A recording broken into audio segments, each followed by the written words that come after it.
Hello दोस्तों, कैसे हैं आप लोग। आई होप कि आप लोग अच्छे होंगे। दोस्तों, जुलाई 2024 के जीएसटी R1 जब फाइल कर लेंगे तो आपको जीएसटी पोर्टल पे एक आपको नए रिटर्न देखने को मिलने वाला है जिसका नाम जीएसटी R1A है। तो बेसिकली इस वीडियो में हम जो डिस्कस करने वाले हैं जीएसटी R1A के बारे में कि आपको इस रिटर्न में कौन से डाटा को रिपोर्ट करना है, किस तरह से रिपोर्ट करना है, कौन से टैक्स पेयर को फाइल करना है, इसका जो ड्यू डेट है वो क्या है, सारी चीज़ वीडियो में हम डिस्कस करेंगे। आप लोगों से रिक्वेस्ट है कि वीडियो को लास्ट तक जरूर देखिएगा।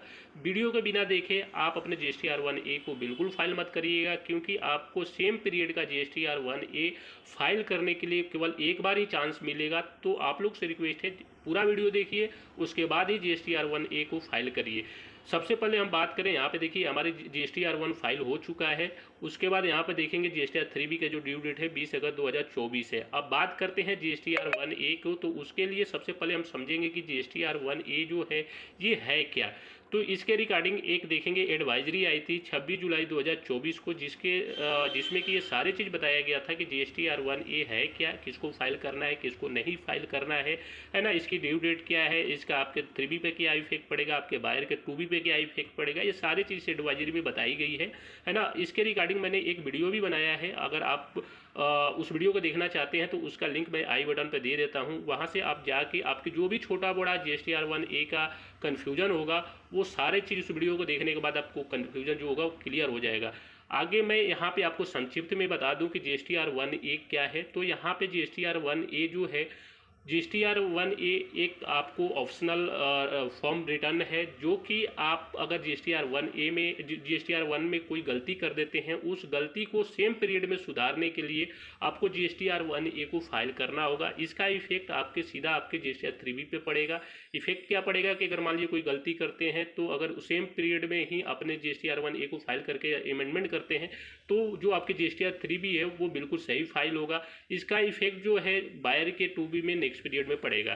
ठीक है, अब बात करते हैं कि आपके मान लीजिए कोई इनवाइस आपने गलती कर दी जीएसटी R1 में, जब फाइल करा आपने कोई भी गलती कर दी, तो उसकी अमेंडमेंट करने के लिए आप जीएसटी R1A को फाइल कैसे करेंगे। तो यहाँ पे सीधा आपको प्रीपेयर ऑनलाइन पे आपको क्लिक करना है। जैसे ही क्लिक करेंगे आपको यहाँ पे देखेंगे आपका जो जीएसटी R1A जो है इस तरह से आपको देखने को मिलेगा। जैसे कि आपके जीएसटी R1 में सारे टेबल थे उसी तरह same to same GST R1A में भी देखने को मिलेगा। यहाँ पे देखेंगे B2B सप्लाई, उसके बाद B2C supply, export invoice, B2C other, उसके बाद यहाँ पे nil rated supply, debit note, credit note register, credit note, debit note, unregistered, यानी सारा जो टेबल था वो सारे टेबल आपको जो जीएसटी R1 में था वही जीएसटी R1A में भी देखने को मिलेगा।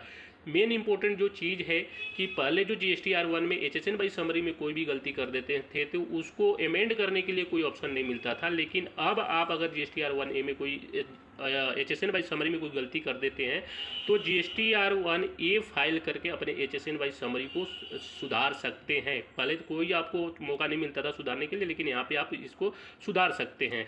अब मान लीजिए कोई इनवाइस है आपने गलती से चढ़ाया नहीं या उसमें कोई एरर कर दी, तो उसको कैसे ऐड करना है। जैसे B2B सप्लाई पे हमने क्लिक किया, उसके बाद यहाँ पे आएंगे ऐड इन रिकॉर्ड पे क्लिक करेंगे। उसके बाद जो भी पार्टी का इनवाइस है उस पार्टी का इनवाइस का जो है उस पार्टी का यहाँ पे जीएसटी नंबर डालेंगे। जैसे ही जीएसटी नंबर डालते हैं तो जो पार्टी का रिलेटेड जो भी नाम होता है वो सारे डिटेल यहाँ पे आपको खुल जाता है ना। तो सर फर्स्ट ऑफ ऑल आपको पार्टी का जो भी पार्टी का आपका इनवाइस गलती से छूट गया हो या कोई एरर कर दिया हो तो उसका वो आपको सुधारना हो, है ना। तो उस पार्टी का जो जीएसटी नंबर हो, सबसे पहले यहाँ पे आपको जीएसटी नंबर जैसे ही डाल के इसको ओके करेंगे तो आपके पार्टी का जो नाम आएगा वो यहाँ पे आ जाएगा।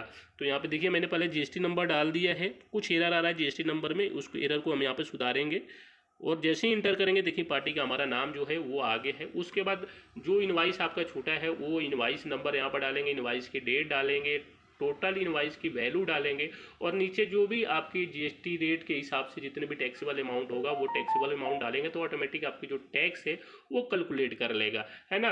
तो इस तरह से जो भी आपकी एरर होगा या आपने कोई इनवाइस छोड़ दिया है तो इस पर एक एक करके आप इसमें ऐड कर देंगे। सबसे पहले मैं आपको एक चीज़ और बता दूं कि इसमें केवल उसी इनवाइस को डालना है, जीएसटी R1A में केवल उसी इनवाइस को ऐड करना है जिस इनवाइस को आपने छोड़ दिया है या कोई एरर कर दिया है। तो उसी इनवाइस को आपको जीएसटी R1A में डाल के उसको फाइल करना है। ऐसा नहीं कि सारे आपने जो पूरे जुलाई के जितने भी सेल किए आपने GSTR 1 में डाल के उसको फाइल करने लगे, ऐसा नहीं करना। जो भी आपने गलती करी है, जिस इनवाइस में गलती करी है या कोई इनवाइस आपने छोड़ दी है, उसी इनवाइस को आपको इसमें डालना है, क्योंकि ये एक तरह से अमेंडमेंट है।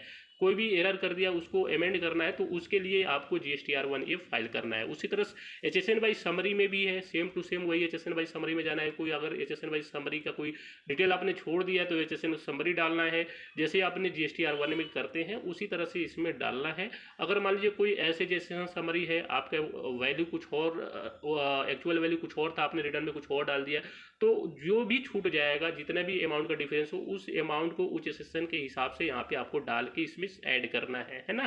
तो आपको ये चीज़, मेन चीज़ जो चीज़ ध्यान देना है, ध्यान यही देना है कि आपको उसी इनवाइस को GSTR 1 में डालना है जिस इनवाइस में एरर है, या जो इनवाइस आपने छोड़ दिया है उसी इनवाइस को आपको डालना है, ठीक है ना। ये सारी चीज़ आपको जिसमें एरर हो, क्रेडिट नोट में, डेबिट नोट में, या B2B सप्लाई में, या B2C सप्लाई में, या एक्सपोर्ट सप्लाई में, है ना, ये सारी चीज़ ये यहाँ पे टेबल के हिसाब से जिसमें भी आपको एरर होगा उसमें आपको डालने के बाद आपको जनरेट समरी पर सिंपली आपको क्लिक करना है। उसके बाद प्रोसीड टू फाइल, जैसे आप GSTR 1 को फाइल करते हैं सेम उसी तरह से आपको ये यहाँ पे फाइल करना है, ठीक है ना।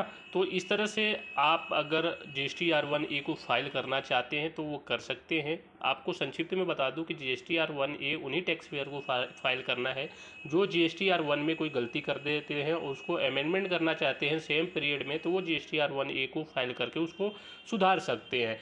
ये जो रिटर्न है ये ऑप्शनल है, मैंडेटरी नहीं है कि आपको फाइल ही करना है। आप चाहे तो नेक्स्ट पीरियड में भी आपकी इसकी जो भी एरर है उसको अमेंडमेंट कर सकते हैं, जैसे कि पहले करते थे। नेक्स्ट पीरियड की आपने GSTR 1 में अमेंडमेंट कर सकते हैं। एक चीज़ और मैं बता दूं, जो भी आप GSTR 1 में फाइल करें आपको सेम पीरियड में केवल एक बार ही चांस मिलेगा फाइल करने के लिए। तो अगर फाइल करना चाहते हैं तो सोच समझ के एक बार ही कर सकते हैं, तो सही से करें, ठीक है।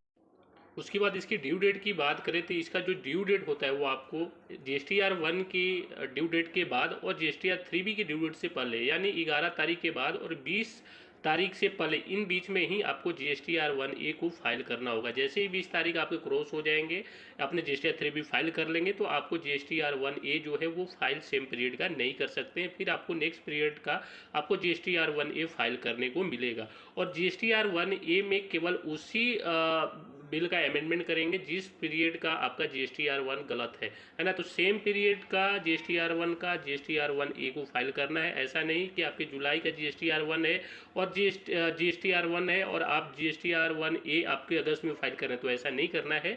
आपको सेम पीरियड का सेम पीरियड में ही आपको करना है। अगर कोई भी गलती कर देते हैं उसका अमेंडमेंट आपको सेम पीरियड में ही करना है, उसका इफेक्ट आपके GSTR 3B पे मिलेगा। तो आई होप कि ये सारी चीज़ आपको समझ में आ गया होगा। मिलते हैं नेक्स्ट वीडियो में। जय हिंद, जय भारत, धन्यवाद।